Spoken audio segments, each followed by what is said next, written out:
overview of this count? And for people who don't know what y'all do every year, remind what this count is and why it's important. Okay, all right. So each year we do something that's called a point in time count. So the point in time is you just pick a single night of reference, and you want to have an idea of how many people were unsheltered on that night, people who are homeless. So it's not an easy task to do because we have a big rural county, and our mission is here in the midst of a number of neighborhoods of deep need, that is neighborhoods of concentrated poverty. So within those localized neighborhoods, we have people who are experiencing homelessness. And so that's local to us, but that's just one locality in Anderson County. There are people experiencing homelessness all across the county. So we do have partners. We work with the sheriffs, we work with the City of Anderson Police, we work with Upstate Warrior Solution, who helps us with veterans who are experiencing homelessness, and we work with other parts of Anderson County that touch people who are experiencing homelessness. And we ask the question, on this night, where are the people that we can encounter who are experiencing homelessness? And every single county in every single state across the nation does the same thing. And so it might not be true that this number really reflects locally, but it's a trend. So I would have done the same thing last year and the year before and so forth, like everybody else. At the national level, they can see across all the counties, all the states, all together, what's the trend. So it helps them understand the trends in homelessness, even if it doesn't necessarily represent, in our particular county, the total number of people experiencing homelessness. Now here at the Mission, we operate what's called a day shelter, which means at the first light of the day, people have some place to go. So we're open Monday through Saturday. People can come in and get their hygiene needs taken care of. They can use a bathroom. They can get fed. We serve as a place that people can use as a phone number. They can also use as a mailing address. So if they're trying to get a job, they can use this phone number for an employer.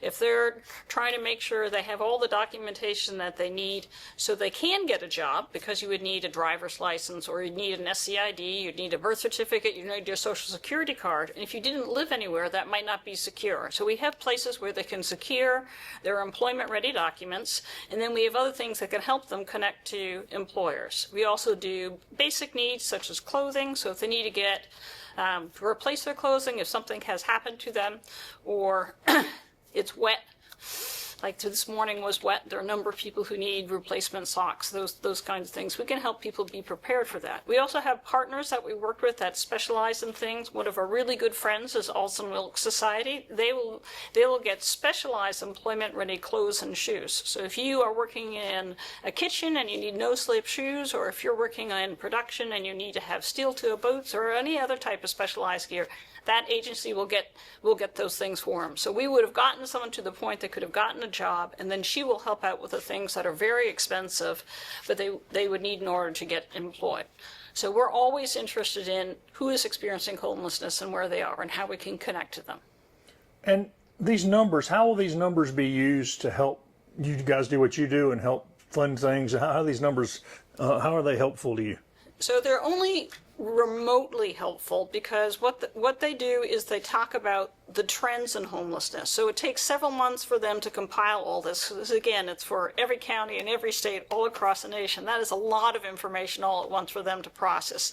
They compile it and they put a report together for Congress, and they tell Congress, compared to last year, 18% more people were experiencing homelessness. Congress is responsible for the budget, and so that happens to be a budget line. So it tells them the trend what the nation experiencing homelessness. So at some level, it tells them how many pennies to put in the pot. So if they had 100 pennies last year, they're going to need 18 more pennies this year. And that eventually could trickle down to us, but it's not one-to-one. It's not anything like that. But it is a sense of the state of the nation with regard to homelessness, and so that gets reported formally to Congress. Okay, let's kind of go through the Anderson numbers here and talk about what was changed between 24 and 25. First of all, you had a bigger count. You had more people this time. You counted, right? Right, that's correct. So 365 versus 296. That's correct. 246 was up from 232. Mm-hmm. Right? Right. And this year there's 246 people unsheltered. Right. And so part of what you have to look at carefully in those numbers, it says 246 people were unsheltered, but it also says of the people who were sheltered, 66 of them were in seasonal beds. A seasonal bed is not available continuously. It's only when the weather conditions are bad enough that we are allowed to have a seasonal emergency opening. So there are 66 people who otherwise would not have had shelter if the weather hadn't been bad enough that we were allowed by emergency management to offer them shelter. Yeah, 119 of that group you talked about was emergency shelter. So essentially, almost half of the people who are unsheltered. We're in seasonal beds. Yeah, so if it's too hot or too cold or something, right. Otherwise they don't have anywhere to live. Otherwise they have no place to, and they have no expectation on Monday that they'll also have a bed on Tuesday. But the large number of people that we see means there are people who need shelter all the time. I don't know if you had an opportunity to dig down into the domestic violence beds that we have. In the housing inventory count for Anderson County, we have 5 domestic violence beds. On that night of reference, they were completely full.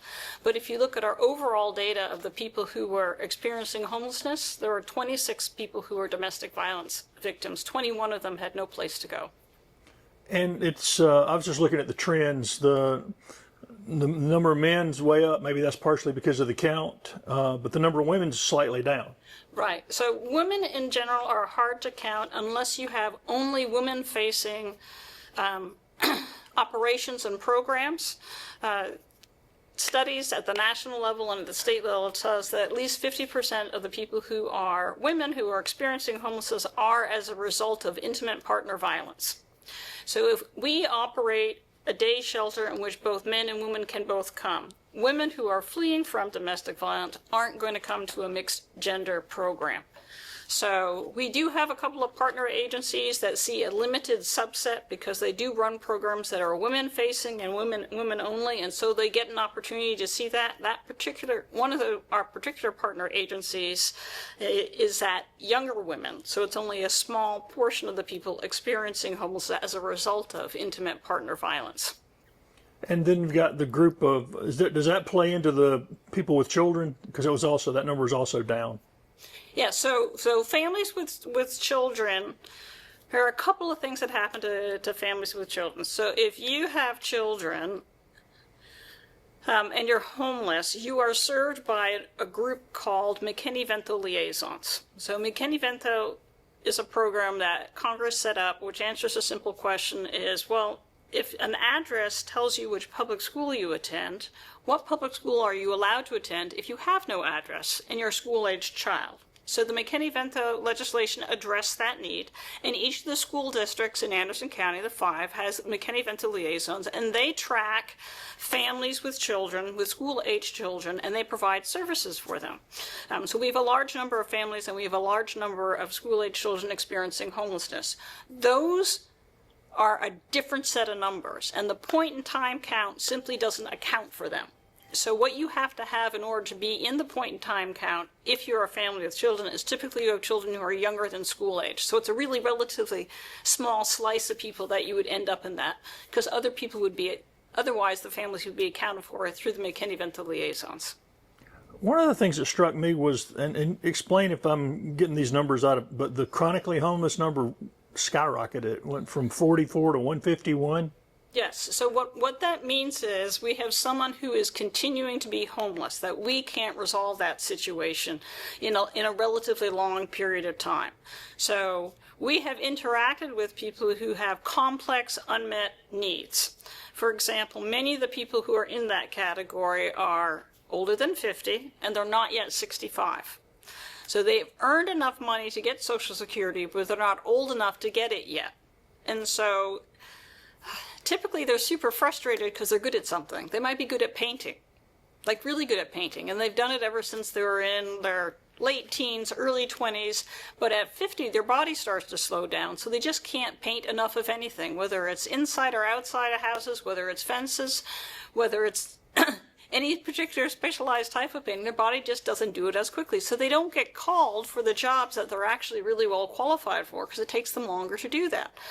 Someone wants to quickly get through a job, they're going to call somebody else. So they're good at something, they still do it, but it's not enough to keep them in housing. And so in our county, the rental costs have continued to go up But if you're that person who's a skilled worker who can't work as many hours, you're earning less money per month, but the rent's going up per month. And so that's really hard to resolve, and it's frustrating. And particularly to tell an older adult who's got these work skills that, well, this is a time when you apply for disability. Well, they're offended that you would call them disabled. They don't feel disabled. They're just a little slow, right? They just need to stretch out maybe a little bit more and they'll be fine. No, you're not going to be fine. You're going to be older tomorrow than you are today. This trend is going to go on. So they don't like that solution. And then applying for disability takes a really long time. South Carolina is one of the states that has the longest amount of time before your initial determination comes back. So you can spend 2 years in the disability process. And this is someone who still can't work enough to keep them housed in the process where they're applying for disability, which they're not super happy about applying for anywhere. So I have a big group of people that I don't have a good solution for in a short amount of time. So we're working with them and trying to get them stabilized, but I don't have my long-term solution in place for them, and how I go down that path takes me more than 2 years. So you see that people stay unhoused for a longer period of time, so it makes them chronically homeless. And you're providing some context here, but the actual count really doesn't take into consideration the cost of housing and all these. They're just getting raw numbers, right? Right, it's just raw numbers. Okay. The other number that didn't jump nearly as much, but the disabling conditions rose also this year? Correct. Because again, that's the demographic that we've been working with, because we know there's a pathway forward for them, even with a longer pathway forward for them. So we've had a lot of dialogue around that. We've also had a lot of community partners that have been helping us. We've got more health partners working with us. One of our goals, if someone has a chronic health condition, which could be called a disability, is, well, if you have a chronic health condition, then you probably have a prescription you filled every single month. So we've got some prescription partners. Well Vista helps out with those. If you're uninsured and you need, again, prescriptions every month, they can help you out with that. Anderson Free Clinic now works with us every week. And then we have the Department of Public Health, and now has their community engagement van, which they were kind enough to partner with us on. So we have more opportunities for people to interact with medical teams, and so we're more likely to know that someone has a disability because we're working on a pathway to connect them with community resources. And the number of veterans more than doubled as well. I mean, the numbers are... Some of that is just because Upstate Warrior Solution does a great job, and now they're doing a better job. We talked about ages a little bit earlier. The 25 to 34 group was down a little bit. Yes, because most of the folks that we're seeing, and especially the folks we're seeing who are newly homeless, are people who are in that kind of 50 to not yet Social Security demographic. So they're not old, but they don't feel like they're old, but they are kind of old. Their body feels old, but you don't feel old. Well, that 55 to 64 was the one that showed the significant jump, that, like you said. Yes. And it's also the way they happen to report the numbers. The way we track the numbers is 50 and up, and they split that. So you've got 45 to 54 and then 55 to 64. But I know the actual demographic from 50 to 64 is the largest of the age groups that we track.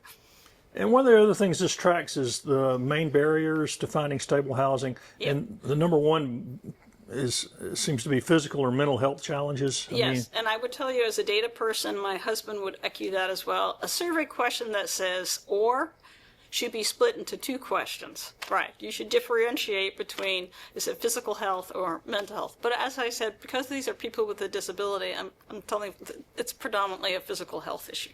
But it's easier, at least there are more resources for people with just physical health problems than mental health problems, correct? Right. They just might be irritated all the time, which is not a mental health condition, but trauma, stress, and trauma, right? Because it's a frustrating situation to be in. So that's trauma that it would be good to have behavioral health support for. But really, I'd like to have housing so you could then resolve your trauma from being homeless. It's not a lot of fun to be homeless. It's not a good experience. And the next category that was second highest was financial challenges. Right. I mean, that's just people can't make enough money even if they're working to afford housing. Right. And I guess that's still a factor of the housing cost here. Some of that's a housing cost, but generally what happens is if someone loses a job, so maybe it's something that's a little bit more seasonal, they kind of panic and they get the next job available. And so jobs that are easy to get tend to be jobs that don't pay you a lot. So we've worked harder this year, and we're going to continue to work harder this year to connect people with Tri-County Tech, which has fabulous programs. They've got work readiness programs, and they've been great. They've been coming to the mission and connecting with people. So for a short amount of time, in say 12 weeks or 16 weeks, I can get you a credential, and you can earn a lot more money. I want you to do that.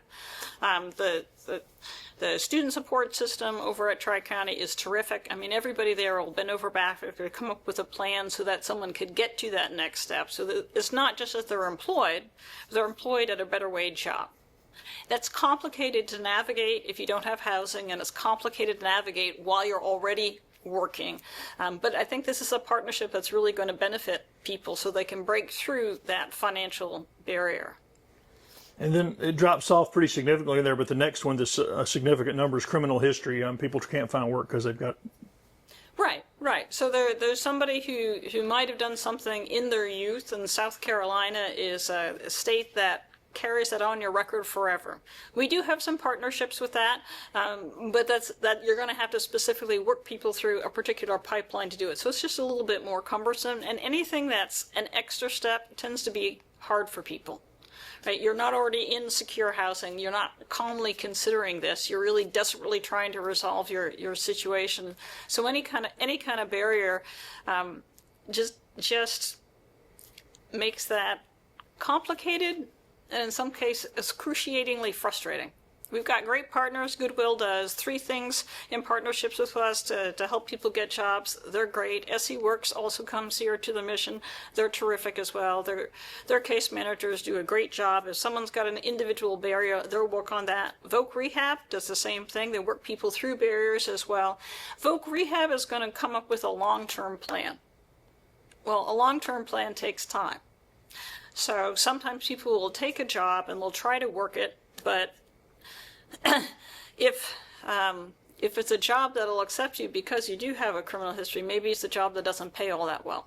So they get caught up in that whole cycle that I can work, but I'm not earning a lot. But now if I'm working, it's hard for me to go to my appointments to get me out of the situation that I am. So any extra thing makes it harder for people to completely resolve their situation. Your comment about the criminal history causing issues, what we have found in talking to both the county detention and city detention is that the number of people that are experiencing homelessness that have criminal backgrounds are relatively small.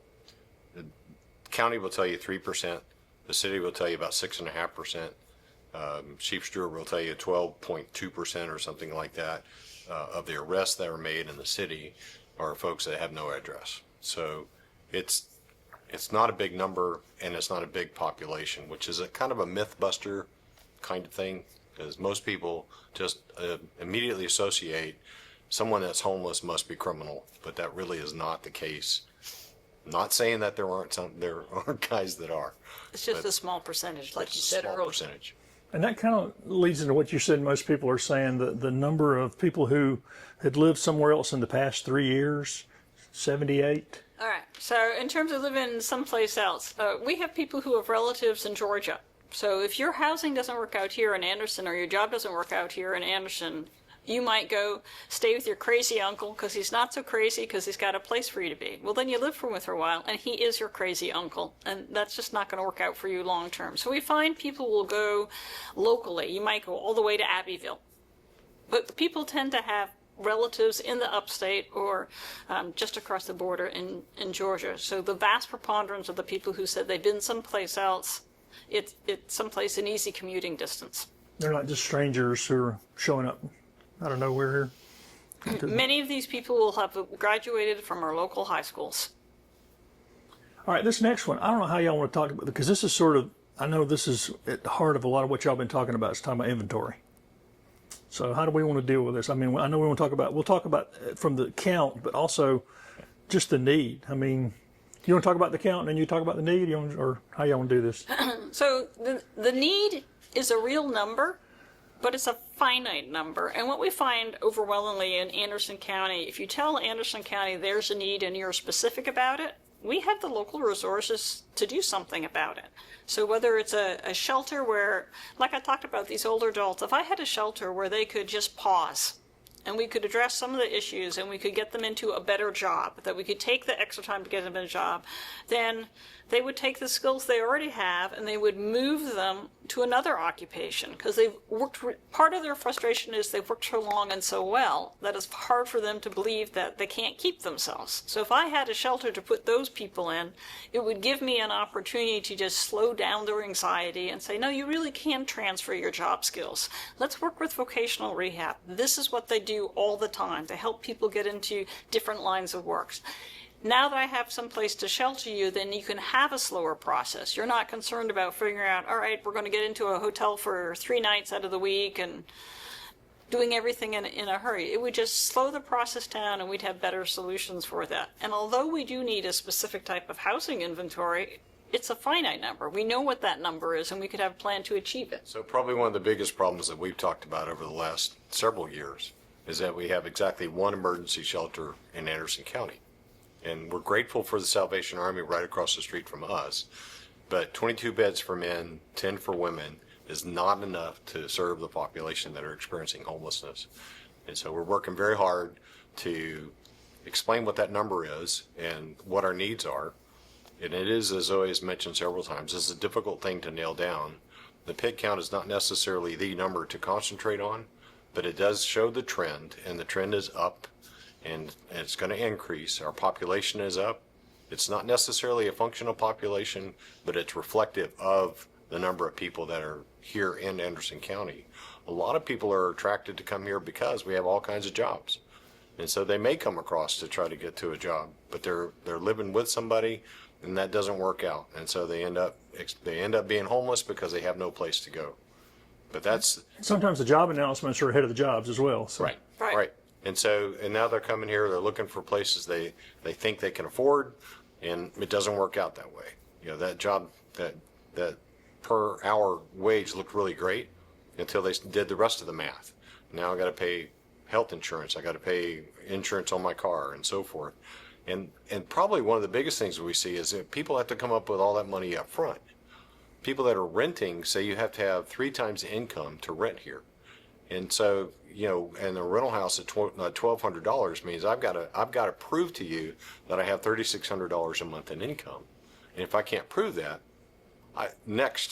we'll see the next customer, because I got somebody else waiting for that apartment. And I'm not going to wait on you to figure that out or get your first paycheck. And so where do you go in that time period? The beautiful thing about having a shelter that has the capacity to handle a variety of kinds of people is that they can wait long enough to be able to get through that process. The next thing they have to have are exits. They have to have a place to go. You can't stay in the shelter forever. And so one of the things that we're working on is transitional housing. That's a big deal to us. You know, we want to be able to have space for people that would really, they don't need 3 weeks. They need 3 months. They need 6 months.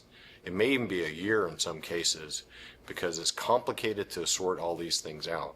And so we want to be able to build transitional housing that people can move into. And then lastly, we want to build affordable housing. You know, we've been blessed by the county, you know, donating properties.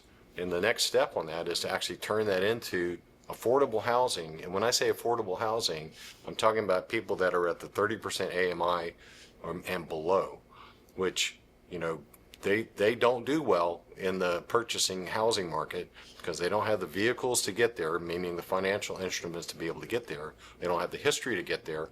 But they're the guys that you want working in your restaurant. They're the guys that you want working in your store, but they can't afford a place to rent, even though the mortgage would actually be less than the rent, and then they would have home ownership and so forth.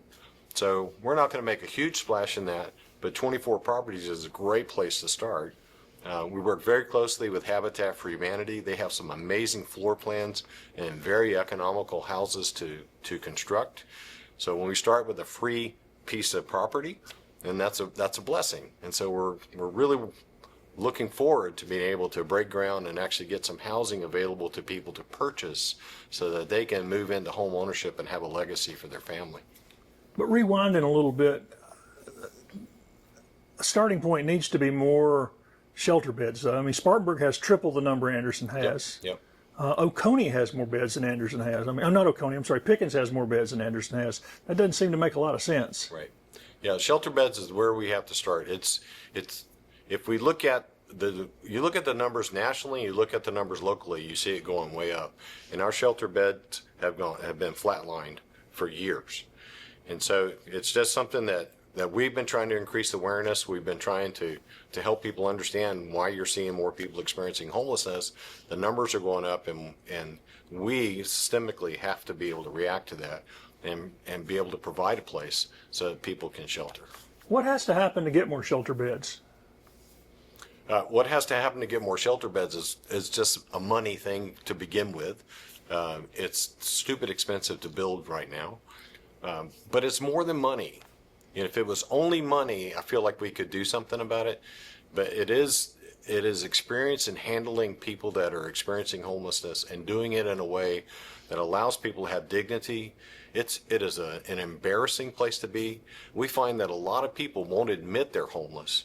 They're living in a hotel.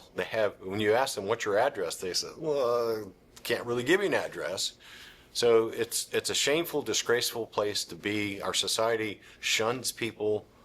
If you tag that name homeless on them, it puts them down, and so that's very difficult. So you not only need to build the shelter, but you need to have somebody that has the capacity to love people and show the kindness that will help them make better decisions and move forward faster.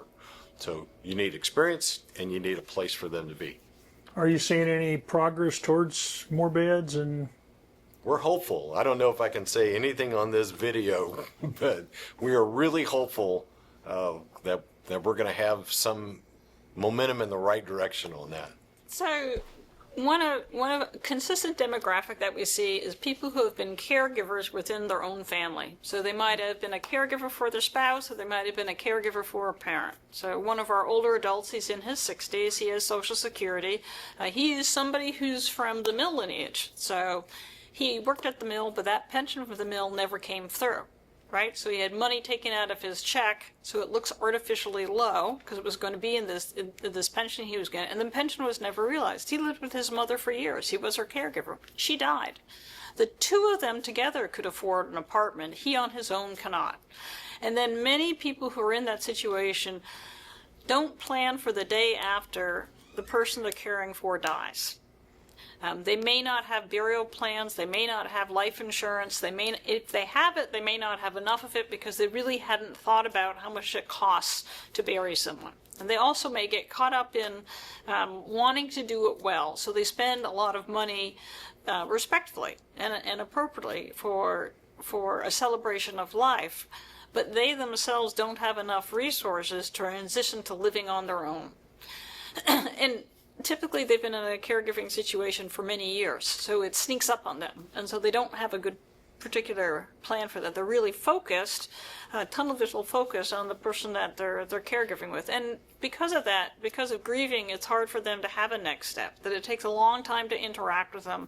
Our care coordinator does a terrific job in talking to people and setting them aside, and she can really help people start visioning what their next step may be, and then there's a resolution for that. Typically, it's reunification with family. It might be in Anderson, it might be someplace else, but they're just not thinking clearly of what their next step should be, and then they are using far fewer financial resources to solve their housing situation than they did when they were taking care of somebody. Sometimes the caregiver is the one who's on the lease for the apartment. When they die, they're not allowed to take it over, and sometimes if it's two generations up, if it's a grandparent or it's a great uncle or something like that, there are other people who inherit the property that they've been living in and performing the caregiving, and they don't have adequate resources, and they don't have a particular plan in their grieving situation. So that's a consistent demographic. But here at Hope, y'all have a housing navigator. Remind people what housing navigator does and what success y'all have had finding housing for people. Oh, that's a good point. So in addition to having a housing navigator, we've got a couple of other resources that we're super excited about. So I talked about a care coordinator who obviously works with supporting people in their health situation as sort of the next step. We've got case managers now, and they've got a special capacity. They're allowed, because we belong to the continuum of care, they're allowed to study a free curriculum to be a SOAR specialist, which is an acronym for another long acronym, but it allows them to fast-track disability paperwork for people who are chronically homeless. So we're hoping to get our first 2 SOAR specialists, who are also case managers, certified later this month. They finished the training. We're just waiting on the paperwork to come back from the state-level agency that certifies them. So case managers can help people with benefits. They can help people with making sure that they're employment ready, and just work people through complicated paperwork. That is their specialty, is that they can help people navigate that. So we've got people who can do that, and they also help people establish their budget. That helps them get prepared to talk to our housing navigator. Our housing navigator has a curated list of properties. He's got both private landlords as well as property managers that he works with on a consistent basis, so he can find a good match for people. Likewise, he helps people get connected to public housing. So between last year and this year, we're about to do another quarter, so I don't have my current numbers, but we have helped house over 400 people, get them into stable housing. This is a process that takes time, because if you take the first rental available when you need it, it's not necessarily a good economic choice. So the housing navigator, in conjunction with the case managers, are able to help people establish a stable plan instead of an immediate opportunity that may not turn out to be the best opportunity. So the number 400 is a big number. So it's not like we have 400 sets of keys here and we move people in. The term navigation is really important. You know, what most people need is just to point them in the right direction. And because you can't just Google, I need a house. It takes someone that's been working in the market, that has some ideas of where to point people. And so a lot of people they solve their own problems. They just needed to know where to go. And so that number that Zoe mentioned is huge. But it is something that we're able to do because we can point people in that right direction. There's a much smaller number that we're excited about, that we actually get to assist in moving into housing, where we are part of that process and we help them with, some portion of that, some barrier that might have been. For one elderly lady, she had 2 rental units to store property because she thought she was only going to be out of a house for a month, and it ended up being 2 years. So by being able to consolidate those storage units, we cut her bill in half, and we were able to help her work with that kind of stuff. So those are more intense. And then we get to do housing dedication. So you see the posters that we love to be able to do, is to be able to help somebody move in and go and dedicate that house. Stole that idea from Habitat for Humanity, I'm not going to lie. But it's a beautiful thing to be able to go and pray with somebody, give them a study Bible, give them a nice painting that Shay, our wonderful artist, did. But we go in there and we just show them the support and the love that they need so they can move on to that next step. Without programs like that, the work y'all do and the work your partners do, where would people who had no place to live be? I mean, what would the situation be? Well, I think they would just continue to struggle to find places. They would be doubling up and tripling up, and Living in their cars. we know lots of people living in cars these days. Sharing hotel rooms. We know of somebody that's definitely not mentioning name, but was talking with her yesterday. Rented a U-Haul and staying in the U-Haul. So those kinds of things happen, and they're completely under the radar. They're not going to wave a flag and say, "Here I am, come find me." We know several people. Probably the living in the cars probably happens a whole lot more often than we have any idea. Law enforcement doesn't track that. They don't keep any records of that. I think the officers themselves are aware, but they're not tasked to do anything about that. I'm not suggesting they should. It's just that it happens a lot. If somebody's watching this and they're thinking, okay, what can we do to help? How can they help the situation? So you can help Hope Missions for sure. We have basically 3 big ways that I always ask for. Financially, you can support us. Case managers, we really want to be able to take them right now from part-time to full-time. We'd love to be able to do that. It's a ton of work to be able to do that. So we have a lot of that operational cost that we bear, and we do that with donations. It's always writing grants, trying to get that piece that together. So that's a big deal. In-kind donations are wonderful. All the food and everything else that we do here, we give away clothing. All those things are great to be able to do that. My wife's superpower is just to show up. The volunteers are fantastic. It does a couple of things. One is it helps us out with the daily task, but the other is that it gives you better insight into those that we're serving. It is not the stereotypical thing. And most times volunteers walk away from here going, I had no idea. And then the last thing I would tell you is that we want you to pray. So please pray for this. We really know that as those that follow Christ, this is our calling. This is what we should be doing, and we need your prayers and your support with that. So we would love for you to do that. One last thing about numbers.